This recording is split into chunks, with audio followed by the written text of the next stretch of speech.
Moi, je ne veux plus entendre parler de ce dossier. Je suis menacé de mort. Débrouillez-vous sans moi. Je m'appelle Alexandre Jean, je suis directeur de la succursale de Nancy pour Couturerie.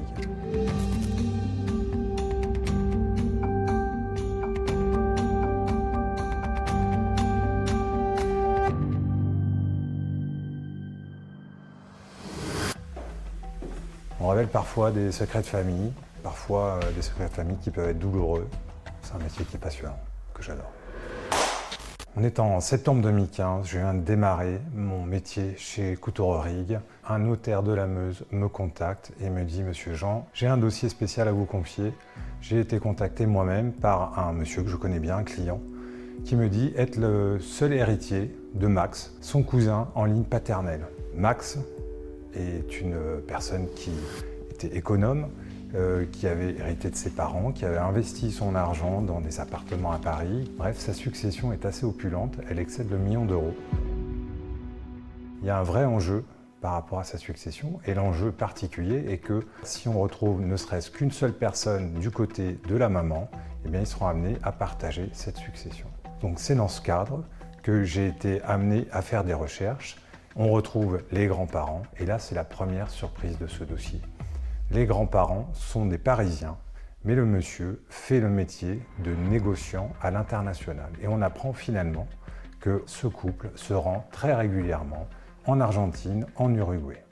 Moi, en tant que généalogiste, c'est une vraie alerte. Ils ont pu avoir des enfants là-bas. Et par conséquent, si on devait trouver des enfants, ce seraient des oncles ou des tantes par rapport à Max, notre défunt. Ils peuvent avoir eu eux-mêmes des enfants qui seraient à ce moment-là des cousins et des cousines de Max. Je comprends qu'il va falloir traverser l'Atlantique, lancer des recherches internationales.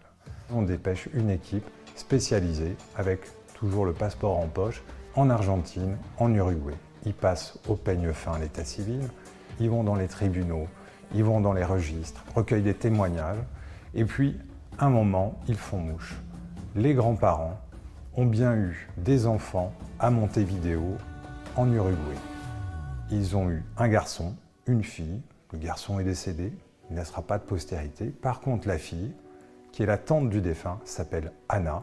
Elle est née en 1897, elle décède en 1945 et elle a pu elle-même avoir eu des enfants en Uruguay. Auquel cas, ce seraient des cousins par rapport au défunt. On aurait à ce moment-là un héritier, au moins en ligne maternelle.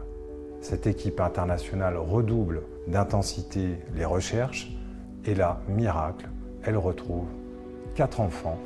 Parmi les 4, 3 sont décédés, mais la cadette est née en 1918. On est en 2015, elle s'appelle Irma et elle est en vie. Elle a 97 ans.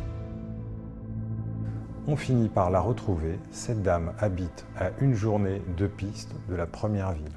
Elle vit sur un bord de mer, j'ai même pas envie de dire une plage parce que c'est vraiment un endroit complètement perdu. Dans un cabanon, elle n'a pas d'eau, pas d'électricité. Elle vit dans des conditions les plus modestes, voire les plus pauvres qu'on puisse imaginer. Les enquêteurs vont à sa rencontre.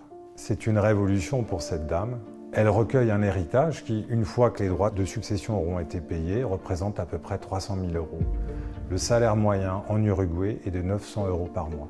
Donc c'est une gigantesque fortune qu'elle s'apprête à recevoir, ce qui évidemment pourrait changer sa fin de vie. Le problème qui se pose, c'est que Irma, à l'image de ses conditions de vie, n'a pas de compte bancaire. Pour nous qui souhaitons lui faire un virement, on comprend vite que c'est un problème. On demande à Irma de se faire assister de sa petite fille, qui s'appelle Isabella, pour faire toutes les démarches, créer un compte en banque. Isabella, le profil, c'est une dame qui est de bonne moralité, mais c'est quelqu'un d'un petit peu bavard. Alors elle commence à en parler à droite et à gauche, sans trop se méfier. Et puis l'information commence à diffuser et arrive dans de mauvaises oreilles. Un homme qui est très lointain dans la famille par rapport à Irma, l'héritière, et qui, alors que Irma est en vie, dit d'ores et déjà, le jour où elle décédera, je revendique le bénéfice d'un testament. Depuis Nancy, la situation est donc extrêmement tendue pour moi, puisque l'avocat qui me sert d'interlocuteur me dit d'ailleurs « Moi, je ne veux plus entendre parler de ce dossier, à me retrouver au milieu du champ de tir entre sa petite fille et ce monsieur qui prétend être légataire, je suis menacé de mort, débrouillez-vous sans moi. Mon réflexe est de me dire, il faut que je m'empresse de payer Irma. J'obtiens le RIB d'Irma, je lui fais un virement, réponse de la banque, quasiment 300 000 € qui arrivent de la France sur un compte en banque qui vient d'être ouvert par une dame de 97 ans qui jusque-là vivait dans la pauvreté, c'est un petit peu douteux. Donc la banque refuse le virement et me dit il va falloir me donner des explications complémentaires. Je fais traduire par un traducteur assermenté l'ensemble des actes notariés, ça prend 2-3 semaines. Et puis à nouveau, je m'adresse à la banque en me disant ça y est, l'histoire s'arrête.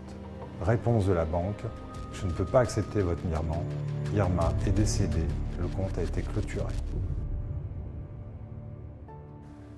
Alors je comprends qu'Irma ne va jamais toucher cet argent. Et j'ai donc 2 interlocuteurs, sa petite fille et ce monsieur qui revendique un testament dont on ne saura finalement jamais si c'était réellement de la main d'Irma ou s'il l'avait lui-même truqué.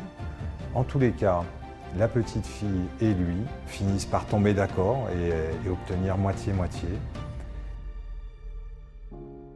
Cette histoire m'a particulièrement marqué parce qu'elle m'a fait l'effet d'un de ces films dont on se dit que l'histoire a été très jolie, mais que finalement, on aurait aimé que ça se termine différemment et que ça soit joli jusqu'au bout.